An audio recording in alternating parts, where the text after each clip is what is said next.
ആയിരക്കണക്കിന് വർഷങ്ങൾക്ക് മുൻപ് നമ്മുടെ ഭൂമിയും ഇവിടുത്തെ മനുഷ്യജീവിതവുമൊക്കെ എങ്ങനെയായിരുന്നുവെന്ന് നമുക്ക് മനസ്സിലാക്കാൻ കഴിയുന്നത് പുരാവസ്തു ഗവേഷണങ്ങളിലൂടെയും ആർക്കിയോളജിക്കൽ ഫൈൻഡിങ്ങുകളിലൂടെയുമൊക്കെയാണ്. അത്തരത്തിൽ ശാസ്ത്രലോകത്തെ പോലും അമ്പരപ്പിച്ച ചില പുരാവസ്തു കണ്ടെത്തലുകളാണ് ഈ വീഡിയോയിലൂടെ നമ്മൾ കാണാൻ പോകുന്നത്.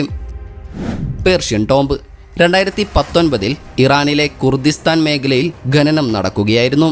ആ സമയത്താണ് ഒരു മനുഷ്യാസ്ഥികൂടം അടങ്ങിയ വളരെ പഴയൊരു കല്ലറ കണ്ടെത്തിയത്. ഏകദേശം 1800 വർഷങ്ങളോളം പഴക്കമുള്ള ഈ അസ്ഥികൂടം BC 247 മുതൽ CE 224 വരെ നിലനിന്നിരുന്ന പാർത്തിയൻ കാലഘട്ടത്തിലേതായിരുന്നു. ഈ അസ്ഥികൂടത്തിൻ്റെ വാരിയെല്ലുകൾക്ക് താഴെയായി ഒരു കുന്തമുനയുടെ അടയാളങ്ങളും കണ്ടെത്തിയിരുന്നു. എന്നാൽ പുരാവസ്തു ഗവേഷകരെ ഏറ്റവും കൂടുതൽ അത്ഭുതപ്പെടുത്തിയത് ഈ അസ്ഥികൂടം പിത്തോസ് എന്നറിയപ്പെടുന്ന ഒരു വലിയ മൺപാത്രത്തിനുള്ളിലാണ് അടക്കം ചെയ്തിരുന്നത് എന്നതാണ്. ഇത്തരമൊരു ശവസംസ്കാര രീതി ഇതിനു മുൻപ് ഈ പ്രദേശത്ത് രേഖപ്പെടുത്തിയിട്ടില്ലായിരുന്നു. അതുകൊണ്ട് തന്നെ ഈ അസ്ഥികൂടം ഒരു യോദ്ധാവിൻ്റേതോ അല്ലെങ്കിൽ ഉയർന്ന പദവിയുള്ള വ്യക്തിയുടേതോ ആകാമെന്ന് ശാസ്ത്രജ്ഞർ വിശ്വസിക്കുന്നു.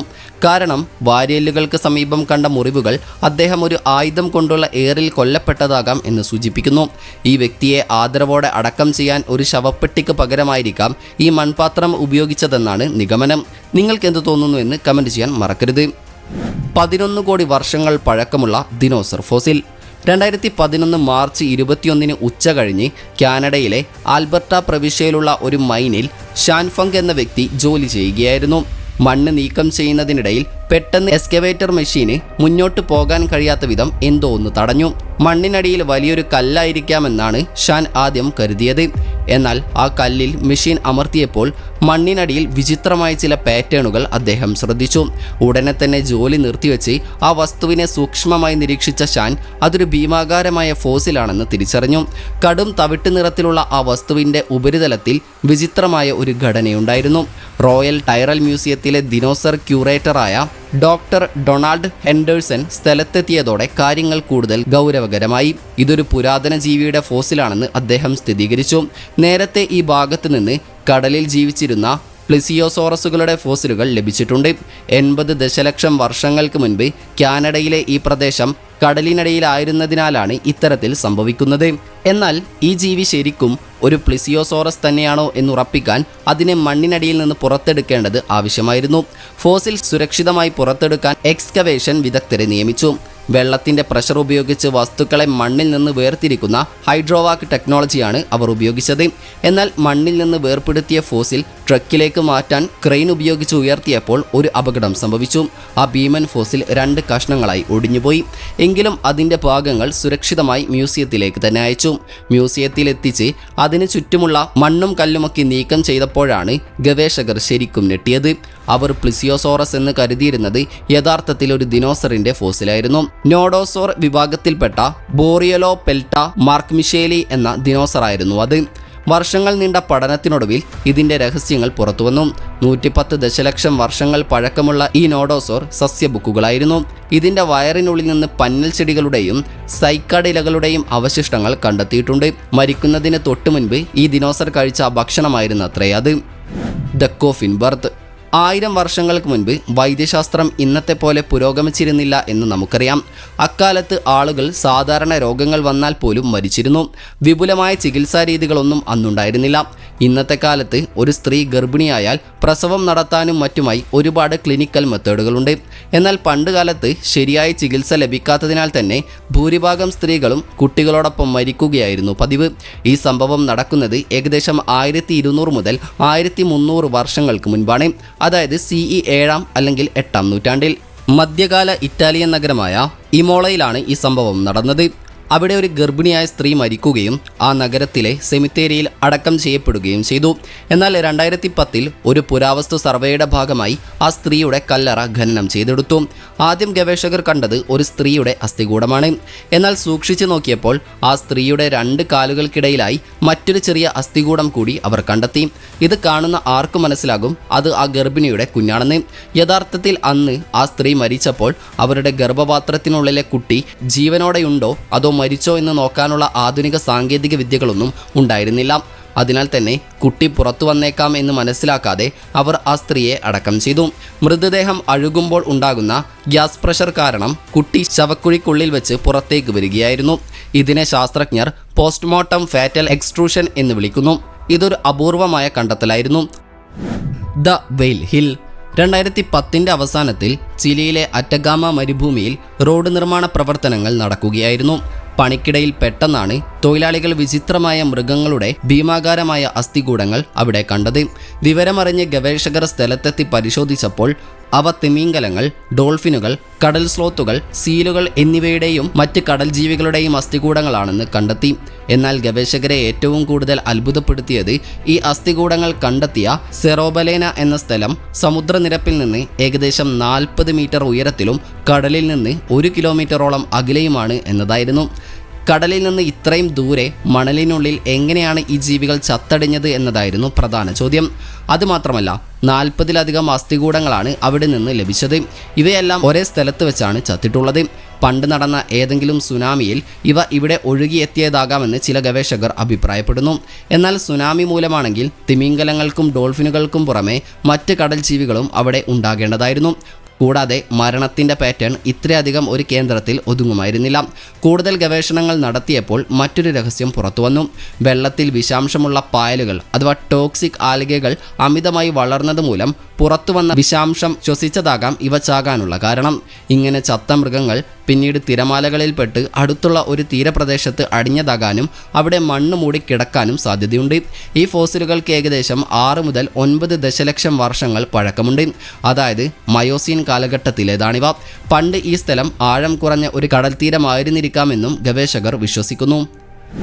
നെപ്പോളിയൻ്റെ പടയോട്ടം 2017 ഓസ്ട്രിയയിലെ വാഗ്രാം എന്ന പട്ടണത്തിന് സമീപം ഒരു ഹൈവേയുടെ നിർമ്മാണം നടക്കുകയായിരുന്നു. ഖനനത്തിനിടെ തൊഴിലാളികൾ പലയിടത്തായി മനുഷ്യ അസ്ഥികൂടങ്ങൾ കണ്ടു. നിയമപരമായ നടപടികളുടെ ഭാഗമായി നിർമ്മാണ അധികൃതർ പുരാവസ്തു ഗവേഷകരെ വിവരമറിയിച്ചു. ഗവേഷകർ ആ സ്ഥലം പരിശോധിച്ചപ്പോൾ 10,000-കണക്കിന് സൈനികരുടെ അവശിഷ്ടങ്ങളാണ് അവിടെ നിന്നും കണ്ടെത്തിയത്. യഥാർത്ഥത്തിൽ 1809 ജൂലൈയിൽ നടന്ന വാഗ്രാം യുദ്ധത്തിൽ പങ്കെടുത്ത സൈനികരുടെ അസ്ഥികൂടങ്ങളായിരുന്നു അവ. അന്ന് നെപ്പോളിയന്റെ സൈന്യവും ഓസ്ട്രിയൻ സൈന്യവും തമ്മിലായിരുന്നു ഏറ്റുമുട്ടൽ. നെപ്പോളിയൻ കാലഘട്ടത്തിലെ ഏറ്റവും മാരകമായ പോരാട്ടങ്ങളിലൊന്നായിരുന്നു അത്. യുദ്ധത്തിന് ശേഷം മരിച്ചവരെ ആ പ്രദേശത്തെ കൃഷിയിടങ്ങളിലെ കൂട്ടക്കുഴിമാടങ്ങളിൽ അടക്കം ചെയ്യുകയായിരുന്നു. ഈ സ്ഥലത്ത് നിന്ന് മസ്കറ്റ് ബുള്ളറ്റുകളും യൂണിഫോം ബട്ടണുകളും യുദ്ധസമയത്ത് സൈനികരുടെ കൈവശമുണ്ടായിരുന്ന 1000-കണക്കിന് ആയുധങ്ങളും കണ്ടെടുത്തിട്ടുണ്ട്. എന്നാൽ ഏറ്റവും അത്ഭുതകരമായ കാര്യം ഈ സൈനികരിൽ ഭൂരിഭാഗം പേരും രോഗികളായിരുന്നു എന്നതാണ്. പല സൈനികരും സ്കർവി ബാധിച്ചവരാണെന്ന് മനസ്സിലായി. വിറ്റാമിൻ സിയുടെ കുറവ് മൂലമാണ് സ്കർവി ഉണ്ടാകുന്നത്. അക്കാലത്തെ സൈനികരുടെ ജീവിതം എത്രത്തോളം വേദനാജനകമായിരുന്നു എന്ന് ഇത് തെളിയിക്കുന്നു. അതുമാത്രമല്ല, ഈ സൈനികരിൽ ചിലരുടെ പ്രായം വെറും 16 മുതൽ 17 വയസ്സ് മാത്രമായിരുന്നു. ഇത്ര ചെറിയ പ്രായത്തിൽ പോലും അവരുടെ കൈകളിൽ ആയുധങ്ങൾ നൽകപ്പെട്ടിരുന്നു. അക്കാലത്തെ യുദ്ധ സാഹചര്യങ്ങൾ എത്ര ക്രൂരമായിരുന്നു എന്ന് നമുക്കിതിലൂടെ മനസ്സിലാക്കാം. Nazi Enigma. വടക്കൻ ജർമ്മനിയുടെ തീരത്തുള്ള ബാൾട്ടിക് കടലിൽ ഒരു സംഘം ഡൈവർമാർ ഒരു വിചിത്രമായ വസ്തു കണ്ടെത്തി. ആദ്യ കാഴ്ചയിൽ ഒരു പഴയ ടൈപ്പ്റൈറ്റർ പോലെയാണ് അത് തോന്നിയത്.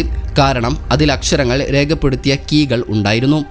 എന്നാൽ അത് ഒരു ടൈപ്പ്റൈറ്റർ അല്ലെന്നും അതിനേക്കാൾ പ്രധാനപ്പെട്ട ഒന്നാണെന്നും അവർ ഉടൻ തന്നെ തിരിച്ചറിഞ്ഞു. പഠനത്തിനായി അവർ ആ മെഷീൻ ഗവേഷകർക്ക് കൈമാറി. യഥാർത്ഥത്തിൽ 2ാം ലോക മഹായുദ്ധകാലത്ത് ജർമ്മൻ സൈന്യം രഹസ്യ കോഡുകൾ അയക്കാൻ ഉപയോഗിച്ചിരുന്ന മെഷീനാണിത്. ജർമ്മൻ കമാൻഡർമാർ അവരുടെ യുദ്ധ പദ്ധതികളും ഉത്തരവുകളും ഈ മെഷീൻ ഉപയോഗിച്ച് എൻക്രിപ്റ്റ് ചെയ്ത കോഡുകളിലൂടെയാണ് അയച്ചിരുന്നത്. ഇതിൻ്റെ പ്രവർത്തനം എങ്ങനെയാണെന്നാൽ, നിങ്ങൾ ഇതിൽ എന്തെങ്കിലും ഒരു അക്ഷരം ടൈപ്പ് ചെയ്താൽ അതേ അക്ഷരമായിരിക്കില്ല ഔട്ട്പുട്ടായി വരുന്നത്. കറങ്ങുന്ന ചക്രങ്ങൾ അഥവാ റൊട്ടേറ്റിംഗ് വീലുകളുടെ സഹായത്തോടെ ഇത് മറ്റൊരു അക്ഷരമായി മാറും. സമാനമായ രീതിയിൽ ക്രമീകരിച്ച മറ്റൊരു എനിഗ്മ മെഷീൻ ഇല്ലാതെ ഈ കോഡ് ഡീകോഡ് ചെയ്യുക എന്നത് ബുദ്ധിമുട്ടായിരുന്നു. എന്നിരുന്നാലും 1941 അലൻ ട്യൂറിങ്ങിന്റെ നേതൃത്വത്തിൽ ബ്ലെച്ച്ലി പാർക്കിലെ ബ്രിട്ടീഷ് കോഡ് ബ്രേക്കർമാർ ഈ കോഡ് ഡീകോഡ് ചെയ്തിട്ടുണ്ട്. ഈ മെഷീനിൽ നിങ്ങൾ എ എന്നമർത്തിയാൽ മറ്റേതെങ്കിലും അക്ഷരമായിരിക്കും ഔട്ട്പുട്ടായി വരുന്നത്. ഓരോ തവണ കീ അമർത്തുമ്പോഴും ഇതിലെ കോമ്പിനേഷനുകൾ മാറിക്കൊണ്ടിരിക്കും. യുദ്ധത്തിൻ്റെ അവസാനം ശത്രുക്കളുടെ കയ്യിൽ അകപ്പെടാതിരിക്കാൻ പല എനിഗ്മ മെഷീനുകളും കടലിൽ എറിഞ്ഞു കളയുകയായിരുന്നു അത്രയും. സ്കെലിട്ടൺസ് കേവ്.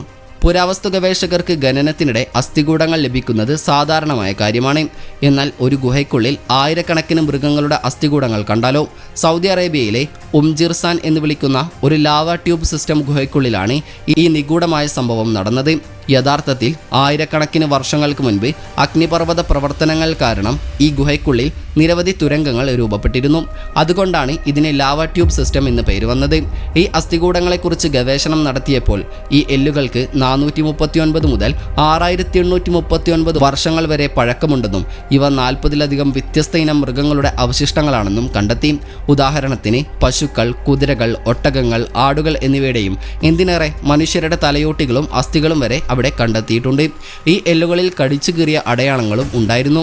ഗവേഷകർ ഈ ഗുഹയ്ക്ക് സമീപം നിരവധി അന്വേഷണങ്ങൾ നടത്തുകയും എല്ലുകളെക്കുറിച്ച് ധാരാളം പഠിക്കുകയും ചെയ്തപ്പോൾ ആ ഗവേഷണത്തിനൊടുവിൽ ഇതിന് പിന്നിലെ യഥാർത്ഥ രഹസ്യം പുറത്തു കൊണ്ടുവരാൻ അവർക്ക് കഴിഞ്ഞു. യഥാർത്ഥത്തിൽ ഇത്രയധികം എല്ലുകൾ അവിടെ ശേഖരിക്കാൻ കാരണക്കാരൻ വരയൻ കഴുതപ്പുലി അഥവാ സ്ട്രൈപ്ഡ് ഹൈന എന്ന ജീവിയായിരുന്നു. ഈ കഴുതപ്പുലികൾ എല്ലുകൾ ഗുഹയ്ക്കുള്ളിൽ ശേഖരിച്ചു വെക്കുകയായിരുന്നു പതിവ്.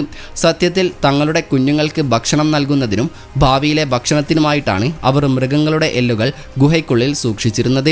പുരാവസ്തു ഗവേഷകരുടെ അഭിപ്രായത്തിൽ ഗുഹയിൽ കണ്ടെത്തിയ മനുഷ്യാവശിഷ്ടങ്ങൾ മിക്കവാറും സമീപത്തെ ശ്മശാനങ്ങളിൽ നിന്ന് കഴുതപ്പുലികൾ മാന്തിയെടുത്തതാകാം എന്നും അല്ലാതെ മനുഷ്യരെ നേരിട്ട് ആക്രമിച്ചതാകാൻ സാധ്യതയില്ലെന്നുമാണ് കണ്ടെത്തൽ. അവരുടെ നിഗമനമനുസരിച്ച് ആയിരക്കണക്കിന് വർഷങ്ങളായി മാംസബുക്കുകളായ മൃഗങ്ങൾ ഈ സ്ഥലത്ത് താമസിച്ചിരുന്നു. നിലവിൽ അറേബ്യൻ ഉപദ്വീപിൽ പ്രത്യേകിച്ച് കുന്നിൻ പ്രദേശങ്ങളിലോ വനമേഖലകളിലോ വരയൻ കഴുതപ്പുലികളെ കാണാറുണ്ട്. എങ്കിലും അവ ഇന്ന് വംശനാശ ഭീഷണി നേരിടുന്ന വിഭാഗത്തിലാണ് ഉൾപ്പെടുത്തിയിരിക്കുന്നത്. അവയുടെ എണ്ണം കുറഞ്ഞു വരികയുമാണ്. ഏതായാലും ഇക്കൂട്ടത്തിൽ നിങ്ങളെ ഏറ്റവും അത്ഭുതപ്പെടുത്തിയ ആർക്കിയോളജിക്കൽ ഫൈൻഡിങ് ഏതാണെന്ന് കമൻറ്റ് ചെയ്യാൻ മറക്കരുത്. കൂടാതെ ഈ വീഡിയോയുടെ പാർട്ട് 2 ആവശ്യമാണെങ്കിൽ അതും കമൻറ്റ് ചെയ്യാൻ വിട്ടുപോകരുത്. അപ്പോൾ മറ്റൊരു ഇൻഫോർമേറ്റീവായ വീഡിയോയുമായി വരുന്നത് വരെ ഗുഡ് ബൈ.